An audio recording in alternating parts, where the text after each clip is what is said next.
Well, before the rain set in, got here just a few minutes ago. It has been the past couple of years, but it's always been overgrown pretty bad. And it's just...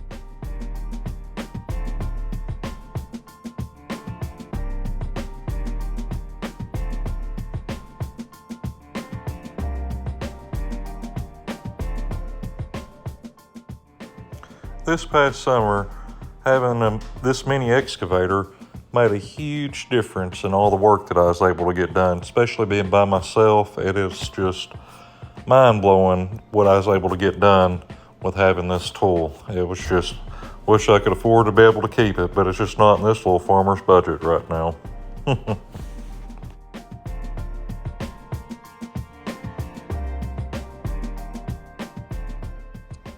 Now what I'm getting ready to do here, I'm getting stuff ready and actually starting to cut the 6-inch pipe, well 6.5-inch pipe that I used up at the garden. I used all of it for the corner post for my fence, and also the post for the shed as well that I put up at the garden.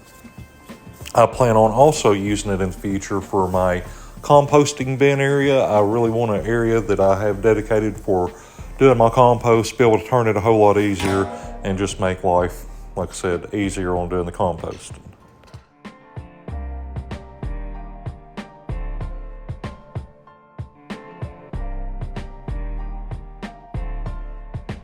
Be used for, it's going to be nothing but, I think they're far enough forward where they're comfortable and to be able to do the rocking action.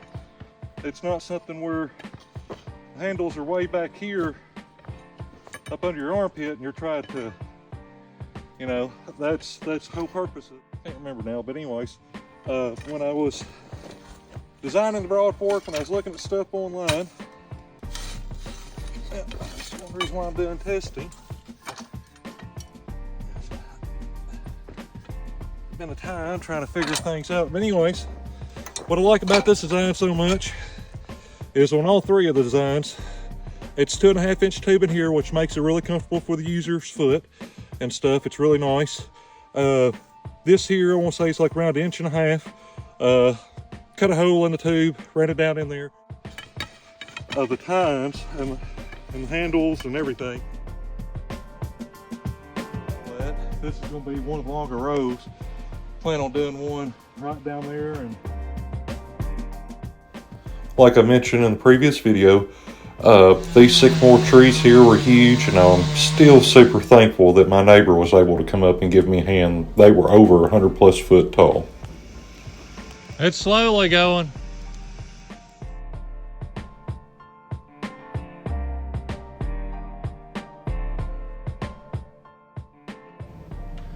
Now the greenhouse here is my pride and joy. I built it out of rough cut poplar that come from a local sawmill. The foundation is actually creek stone that I got out of the creek that runs up and down our road here on Bee Fork. And it's just an amazing, cool little place to be able to do my seed work. And I absolutely love it. I used, as you see, there's stones to be able to support the tabletops, and I do need to actually work on more shelves for doing seed starting. Now here I'm working on everything up at the shed. Those beams that I'm cutting, and you see me tightening up right here, is actually how I fastened all the boards to for the shed walls up at the garden. Like I've mentioned before, I'm just super thankful and super blessed that I possess the skill and the tools to be able to do the welding and fabricating that I do. It just makes things easier, and I love being able to add just the metal and wood combination to stuff out here, to things I know that's going to last at least my lifetime.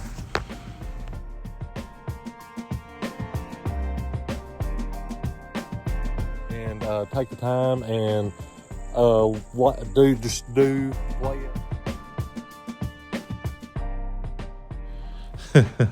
As I was stumbling there, probably what I was trying to say is doing the layouts for the beds here. These are all the beds for doing the high tunnel. The beds were roughly 3 foot wide and roughly around 22 foot long.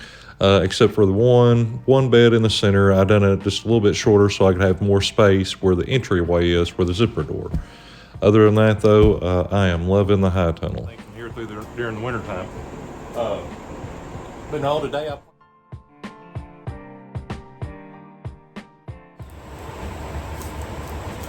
you slide it through here, and then, pretty neat, ain't it? Actually got that done kind of fast. And the hard part I struggle with is getting it fastened to the metal tray. That's a little tricky for me.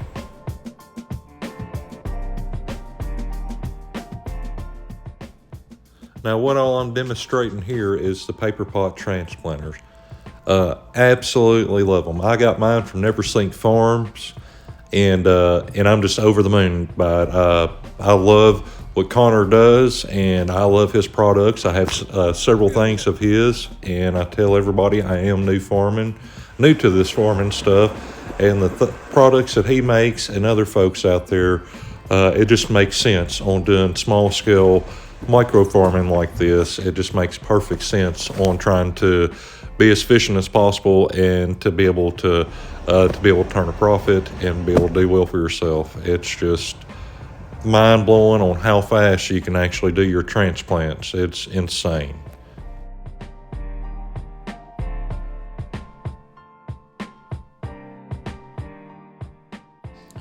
Now, as I demonstrate here, this is the paper pot transplanter from Never Sink Farms, and I just absolutely love this tool. It just works. It is very satisfying using this tool.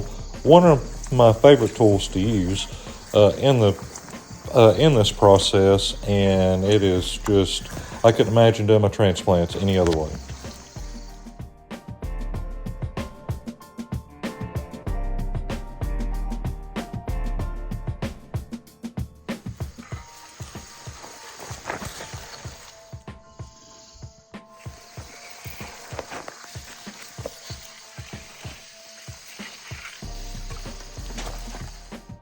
And if you're wondering what this is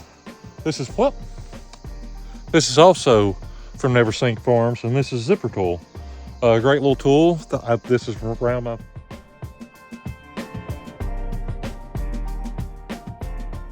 Well, I guess I'll post a video sitting here thinking about it. Anyways, and whatnot, high and lows and everything. But anyhow, yep.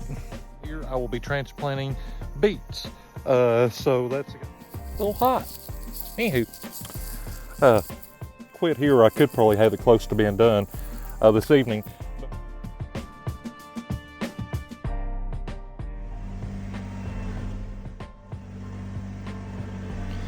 Oh yeah, one thing I did forget to tell y'all, all my beds are roughly between 12 to 15 inches tall.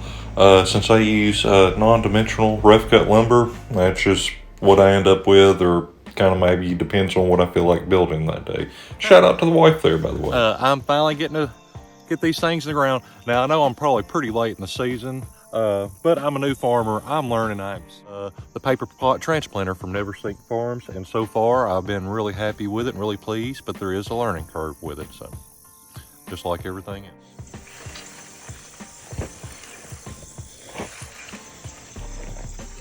And all I do is just kind of watch the front wheel up here and just kind of eyeball spacing.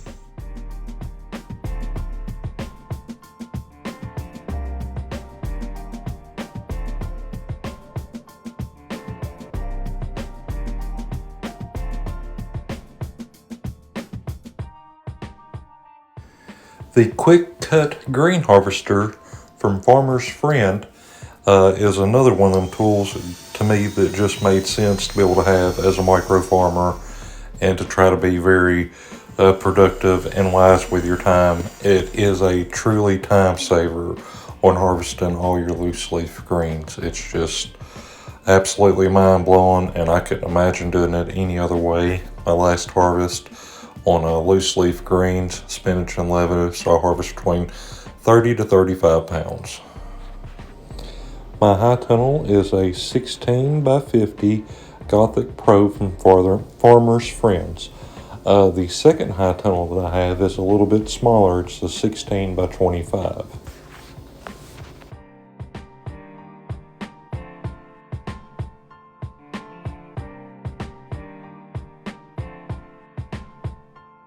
left to do. I still got to do finish doing the string that helps hold.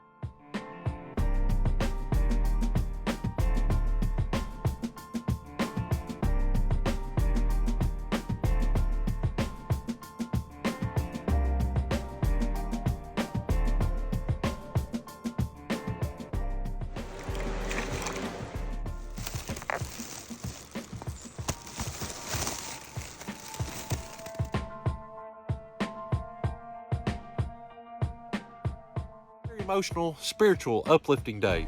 I've gotten messages from people.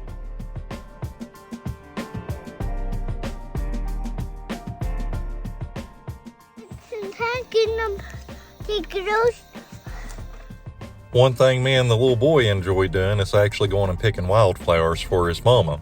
We're extremely blessed to have all these natural wildflowers grow on our farm. I used an old spice jar and some marbles that I had laying around, well, the wife had laying around for the vase.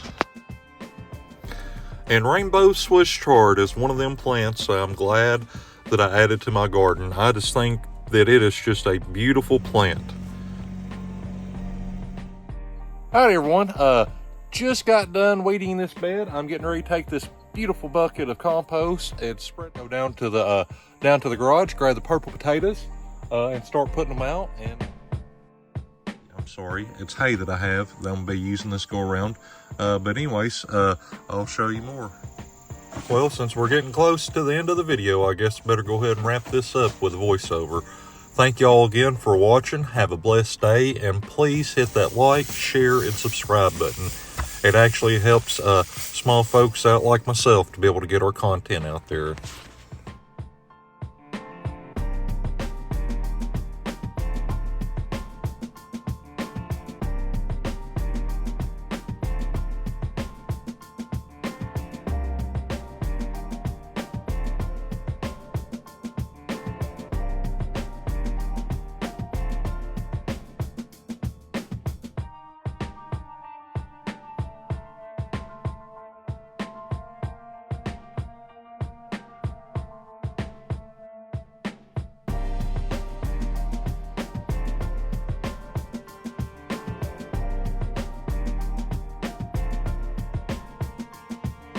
Good job, kiddo. Proud of you.